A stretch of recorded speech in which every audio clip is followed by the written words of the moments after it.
Hello mga Lodi! Kumusta kayo mga Lodi? Mga followers ko, mga viewers ko, kumusta na kayong lahat? Mga friends ko, mga kasama ko sa work, good morning, good morning, good morning. Thank you sa inyong mga support sa akin, sa Katigos. Okay, so ngayon mga Lodi, meron akong ibabalita sa inyo. Alam nyo ba, meron na akong stream ads. I'm so much happy mga Lodi kasi meron akong stream ads. At alam nyo ba, super excited ako na magkakaroon ako ng payout. 'Di ba? Kahit sino naman ang mga content creator, excited talaga na magka-payout. Pero alam niyo mga Lodi, meron akong na-observe. Kasi kahapon lamang, tiningnan ko yung dashboard ko. Tapos, nang tiningnan ko yung dashboard ko, kasi may nakalagay diyan kasi bawat video, meron siyang nakalagay na magkano ang kinita mo sa bawat video. So na-found out ko mga Lodi, yung palang may mga music na ginagamit mo. Halimbawa, gumagamit ka ng mga music na mga sikat, kahit na hindi mga sikat. Kasi nag-notify sa akin si Mets, sabi niya na yung may-ari daw ng music na ginagamit ko sa video ko is maki-share yung may-ari ng video. Kung magkano yung kinita ng video na yan, yun ang arrangement, makihati ang may-ari ng may-ari ng music. So halimbawa kung kumita, example lang ha, halimbawa kung kumikita ka ng 1,000, kasi doon sa may nalalaman ako doon sa mga ibang content creator, sabi nila 20% lang daw yung hatian, yung share ng gumagawa ng video. Like for example, ako gumagawa ko ng video. Yung ginamit ko na music doon sa video ko, 80% daw ang mapupunta doon sa kanila. So mga guys, naisip ko, kasi karamihan ng mga video na na-post ko doon sa long form video ha, hindi sa reels. Sa mga long form video ko, karamihan na merong ano yung tawag, yung earnings ko, yung revenue doon sa walang music na ginamit. Tapos lahat yung may mga music, kasi mostly yung mga music, mga sikat kasi yun, mga magagandang music na para mga trending. Yun, kinukuha nila. 80% of the revenue ay mapupunta sa may-ari ng music. So 20% na lang ang mapupunta sa iyo. Yan. So naisip ko mga guys, mas maganda pala ang i-content natin yung walang mga music. Ha? Tama ba yun? Yes. Yun para safe tayo, di ba? Pero pwede rin tayo gumamit ng mga music. Meron din akong nakita doon na may revenue siya. Yung ginamit ko doon sa video ko na birthday yata ng papa ko yun. Tapos, nagamit ako ng music.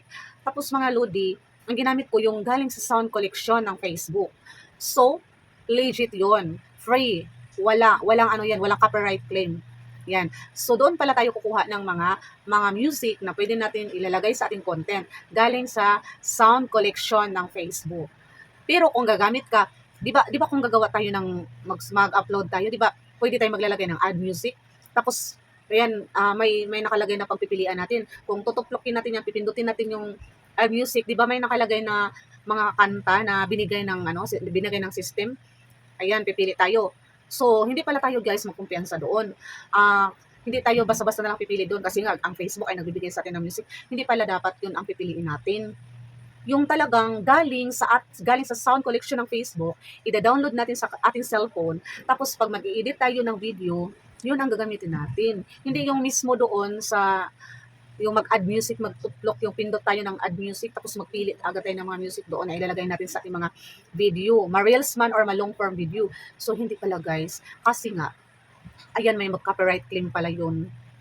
Mag-copyright claim yung mga guys. So, kung kayo ay gusto ninyo nga na magkakaroon kayo ng mag-monetize na kayo, yun ma-found out nyo guys na mostly sa mga sikat or mga trending na mga music, mag-copyright claim talaga. Merong issue.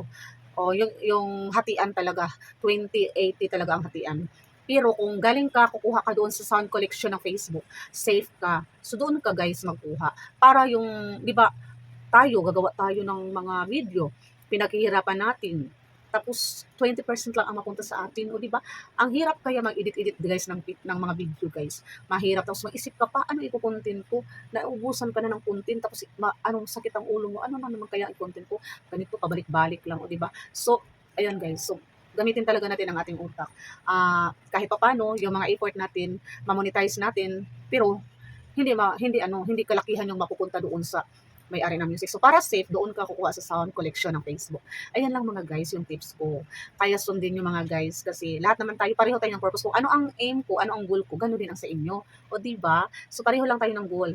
Yung sa akin guys, kasi gusto ko talaga mag-monetize ako. Hindi pa naman ako nakapag-pay out. Pero meron lang nakalagay doon sa akin, doon sa aking dashboard na ito na video, kumikita ng ganito, ganyan, ganyan. Hindi naman guys kalakihan kasi konti lang naman ang views. Depende yan sa nanonood ng mga ads mo. So kaya kayo mga guys, yung mga videos ko, panoorin niyo naman yung guys, yung aking mga ads. Kasi nga, yung kapag kayo ay nanonood ng ads guys, alam nyo, kayo ay nakakatulong sa mga bata, sa mga less fortunate na mga bata. Sa aming school, mabuti na lang guys kung may mag-sponsor sa atin ng mga ballpen kasi karamihan ng mga needs talaga nila yung halimbawa ballpen kasi madaling maubos yan panay sulat araw-araw.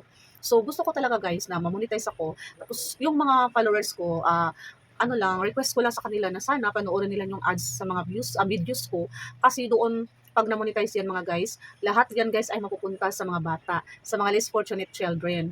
Yung mga bata na pumupunta sa school, wala silang kain, walang ballpen, walang lapis. Yan guys na napakasakit sa part ng mga teacher guys na ganyan, may mga bata na pumapasok na ganyan, nakakaawa talaga guys. So yun lang mga guys, ang video ko ngayon, yung content ko ngayon. So see you sa aking next video. Salamat sa inyo lahat. Bye-bye!